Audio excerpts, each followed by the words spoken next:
शीर्षो online classes की YouTube channel पर आप सभी का स्वागत है। और आज की इस क्लास में हम यहाँ पर कूलाम का नियम क्लास 12 फिजिक्स से एक टॉपिक को लेकर करेंगे।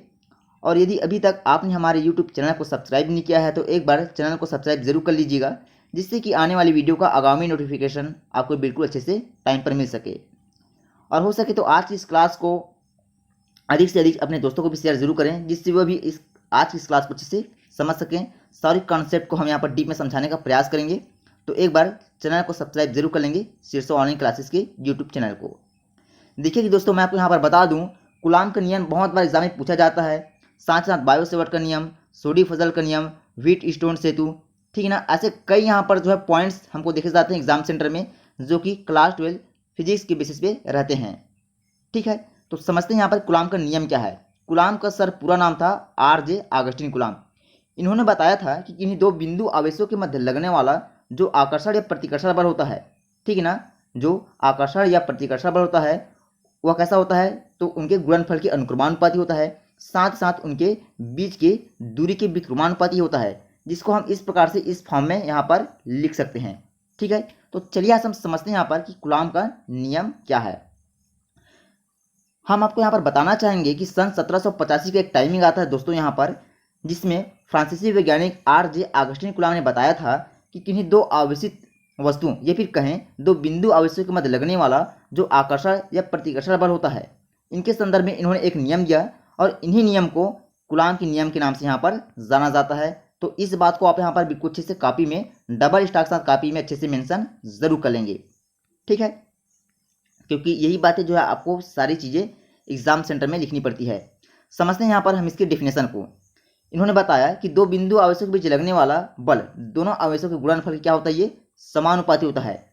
समानुपाती के स्थान पर यदि आपको अनुक्रमानुपाती दिया भी जाता तभी आप यही यहाँ पर बताते हैं। समानुपाती और अनुक्रमानुपाती दोनों एक्चुअल में एक ही यहाँ पर शब्द हैं, ठीक है ना, एक ही डायरेक्शन के लिए उपयोग में लाए जाते हैं। ठीक है, और उन दोनों आवेशों के बीच उनकी दूरी के ये क्या होते हैं, वर्ग के, ये विक्रमानुपाती होते हैं। विक्रमानुपाती को हमेशा बट्टे के फॉर्म में ये लिखा जाता है, ये भी आप यहाँ पर अच्छे से ध्यान में रख लेना है। ठीक, तो आपको यहाँ पर ये जो डेफिनेशन मैंने यहाँ से लिया है बिल्कुल जो है स्टार के साथ इसको कॉपी में मेंशन कर लेनी है।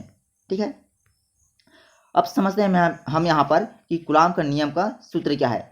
मान लेते हैं कोई दो बिंदु आवेश हैं। बिंदु आवेश कौन कौन सा यहाँ पर रहेगा, एक है हमारा यहाँ पर Q1 आवेश, दूसरा हमारा यहाँ पर रहेगा Q2 आवेश। और इन दोनों आवेशों की जो दूरी है, बीच की जो दूरी है, दूरी को हम यहाँ पर R से डिनोट करेंगे, स्मॉल r से। ठीक है ना, दोनों बिंदु आवेशों के बीच लगने वाला जो बल है, बल हमको यहाँ पर डिनोट करना है, बल मतलब F से, फोर्स यहाँ पर हम डिनोट करके यहाँ पर चलेंगे। तो इसको हम यहाँ पर इस प्रकार से लिख सकते हैं, क्या लिखेंगे, बल प्रोपोर्शनल पहला आवेश गुणित दूसरा आवेश, मतलब हमारा यहाँ पर रहेगा F proportional Q1 point Q2, ऐसे हमको यहाँ पर लिखना है। ठीक है, यहाँ तक आगे बढ़ते हैं यहाँ से। लेकिन हमको यहाँ पर यह भी ध्यान में रखना है कि उन आवेशों गुणनफल की ये अनुक्रमानुपातित होता है, साथ ही साथ उनके बीच की दूरी के वर्ग भी क्या होता है, ये विक्रमानुपाती यहाँ पर होता है। तो दोनों को यदि हम यहाँ पर मिलाकर चलें तो हमारा सूत्र कैसा बनेगा, सूत्र हमारा इस प्रकार से बनेगा दोस्तों, यहाँ पर A प्रोपोर्शनल Q1 गुणा Q2 अपॉन R स्क्वायर। ठीक है ना, अब हमको क्या है यहाँ पर जो है प्रोपोर्शनल हटाना है। तो प्रोपोर्शनल हटाने के लिए हमको यहाँ पर एक नियतांक का सहारा लेना पड़ेगा, क्योंकि जब तक हम नियतांक नहीं लेंगे, मतलब कांस्टेंट नहीं लेंगे, तब तक हमारा प्रोपोर्शनल यहाँ से हटेगा नहीं। ठीक है, तो देखिए यहाँ पर अगर यहाँ से समानुपाती का चिन्ह हटाया जाए तो इसके स्थान पर हम एक समानुपातिक नियतांक लेंगे, ठीक है ना, जिसको हम यहाँ पर जो है के से डिनोट करके इसको चलेंगे, के से यहाँ पर हम प्रदर्शित करेंगे इसको नियतांक को। अर्थात अब बल का मान इस प्रकार हो जाएगा, कैसा रहेगा ये देखिएगा यहाँ पर।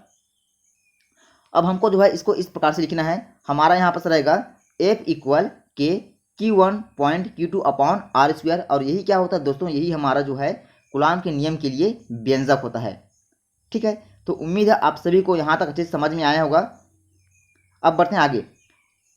तथा इस बल जो बल है, बल को हमने यहाँ पर किसे डिनोट किया है, तो इस बल को हमको यहाँ पर F से डिनोट करके चलना है। बल का SI मात्रक पूछा जाता है तो आपको यहाँ पर बताना है कि SI मात्रक किसका रहेगा, हमारा न्यूटन। क्या रहेगा सर, हमारा यहाँ पर न्यूटन इसका SI मात्रक रहेगा। समानुपाती नियतांक के का मान दोनों आवेशों के बीच की उपस्थिति, मतलब माध्यम की प्रकृति पर क्या है, ये निर्भर करता है। इसीलिए अलग अलग माध्यम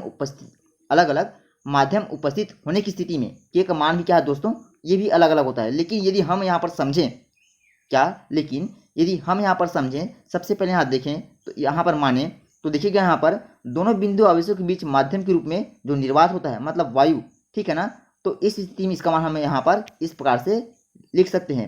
कैसे लिखेंगे यहाँ पर देखिएगा, मैं आपको बता दूं, यहाँ पर इसको हम यहाँ पर इस प्रकार से लिख चलेंगे, ठीक है ना। वैसे तो ये सारी चीज़ें आपको एग्जाम सेंटर में लिखना नहीं होता है, आप वही लिखेंगे जो मैंने आपको अभी थोड़ी देर पहले ऊपर में बताया है, ठीक है। देखिए आप जानकारी के लिए यहाँ पर ये बात बिल्कुल अच्छे से नोटिस कर लेंगे कि के बराबर 1/4πε0 होता है, और इसका मान जो है के इक्वल 9 × 10⁹ होता है, तथा इसका मात्रा की बात की जाए तो न्यूटन मीटर, ठीक है ना, newton metre two upon coulomb two ये होता है, ठीक। तो आप यहाँ तक बिल्कुल जो है इस तथ्य को बिल्कुल अच्छे से कॉपी में मेंशन जरूर कर लेंगे, ठीक है। जहाँ एप्सिलॉन नॉट को माध्यम वायु की विद्युतशीलता यहाँ पर कहा जाता है, ठीक है। अब समझते हैं इसके हम यहाँ पर जो है कूलम की नियम की सीमाएं, कूलम की नियम की सीमाएं भी एग्जाम में यहाँ पर पूछी जाती है, ठीक है। देखिए ये सारी बातें आपको जो है, जैसे कि मैं आपको यहाँ पर बता दूँ, एक होता है हमारा यहाँ पर किरचॉफ की धारा मतलब वोल्टेज की नियम, ठीक है ना। आवेश क्या है यहाँ पर, ओम का नियम क्या है, ये बातें मैंने आपको जो है इस टॉपिक पे कई बातें आपको अच्छे से यहाँ पर समझाने का प्रयास भी किया था इसके पिछले वाली क्लासेस में, तो उसको भी आपको अच्छे से यहाँ पर जो है वीडियो के प्लेलिस्ट में जाकर अच्छे से सारी क्लासेस को वॉचिंग जरूर करना है। हम यहाँ पर वही चीज़ सारी चीज़ आपको यहाँ पर बताएंगे जो आपको एग्जाम सेंटर में लिखनी होती है। कूलम की नियम की सीमाएं यहाँ पर समझते हैं सर, हम यहाँ पर देखिएगा कूलम की नियम की सीमाएं क्या है। कूलम का नियम जो है पॉइंट चार्ज के लिए होता है, साथ ही साथ जो स्टैटिक इलेक्ट्रिसिटी होता है में स्थिर आवेशों के लिए कूलम का नियम यहाँ पर लागू होता है। तीसरा पॉइंट, कूलम का नियम के लिए आवेश के बीच की दूरी कितना होनी चाहिए, तो आप यहाँ पर बिल्कुल अच्छे से ध्यान में रख लेंगे, 10-15 मीटर से ज़्यादा बिल्कुल भी नहीं होनी चाहिए, ठीक है ना। अच्छा यहाँ पर ध्यान रखेंगे 10-15 मीटर से ज़्यादा होनी चाहिए, शायद मैंने यहाँ पर जो है नहीं होनी चाहिए ऐसा आपको बता दिया है, ठीक है। चलिए माफ़ी चाहेंगे इसके लिए।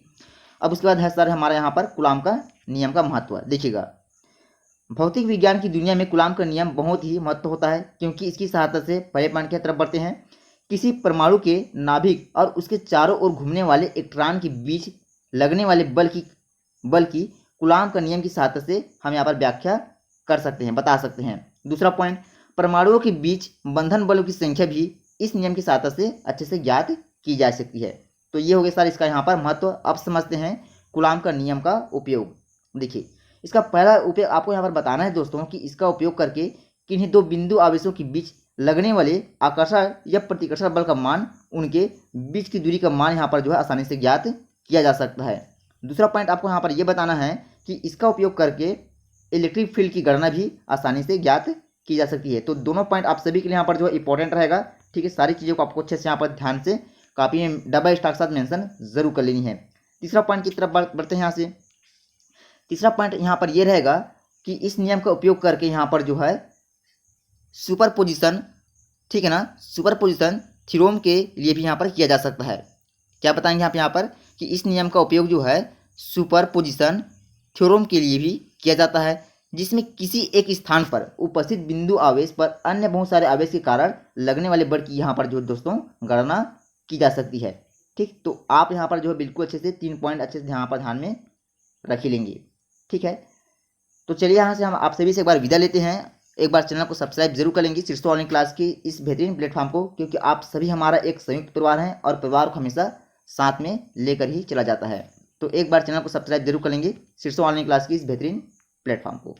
सो लेट्स गाइस, तब तक के लिए जय हिंद, वंदे मातरम, वेलकम।